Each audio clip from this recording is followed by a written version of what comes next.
Patuloy na nakapagtatala ang PHIVOLCS ng volcanic quake, rockfall at pagbuga ng sulfur dioxide sa Bulkang Mayon. Nadiskubre ring naiiba ang pwesto ng mga inilagay na marker o tanda sa sakop ng danger zone. Mula sa Albay, may ulat on the spot si John Consulta. John?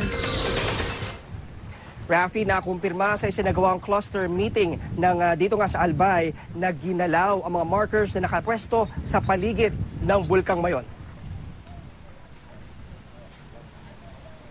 Ayon sa PHIVOLCS, ang isang marker ng 6-kilometer danger zone sa Barangay Santo Domingo ay nailipat malapit sa isang PHIVOLCS observation post na 8 kilometro ang layo. Ginawa raw ito para makapasok sa permanent danger zone at mapabilang sa dapat na ilikas na residente. Ang isang marker naman, binunot at inilagay malapit na sa mataas na bahagi ng bulkan para di maisama sa mga dapat mailikas kahit pasok na sa 6-kilometer permanent danger zone. Dahil dyan ay maglalagay ng mas matibay na markers ang mga eksperto ng PHIVOLCS sa 6-kilometer permanent danger zone mamayang hapon para hindi na ito maalis pa. Gamit ang kanilang Global Positioning System o GPS at Google Earth, pakay ng mga geologist at genetic engineer ng PHIVOLCS na maitama ang mga nagulong markers. Nakapagtala naman ng isang volcanic quake at isang rockfall ang PHIVOLCS sa nakalipas na 24 oras. Naglabas din ng 120 toneladang sulfur dioxide ang bulkan.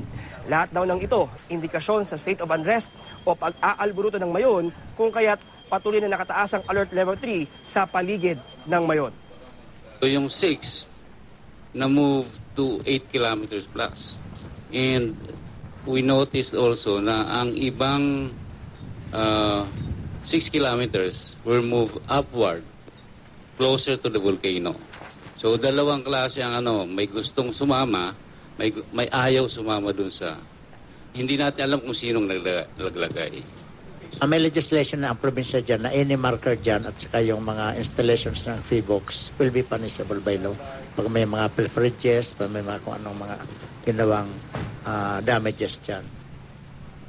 Pasado 11 naman ng umaga, Rafi, nang dumating nga dito sa Albay, ito mga eksperto mula sa PHIVOLCS na nanggaling dyan pa sa Maynila, ito para makatulong nga dito sa paglalagay ng mga marker sa paligid ng Mayon kung saan na itatama na nga yung mismong pwesto ng 6-kilometer danger zone. Yan muna ang latest mula pa dito sa Albay. Balik sa iyo, Rafi. Maraming salamat, John Consulta.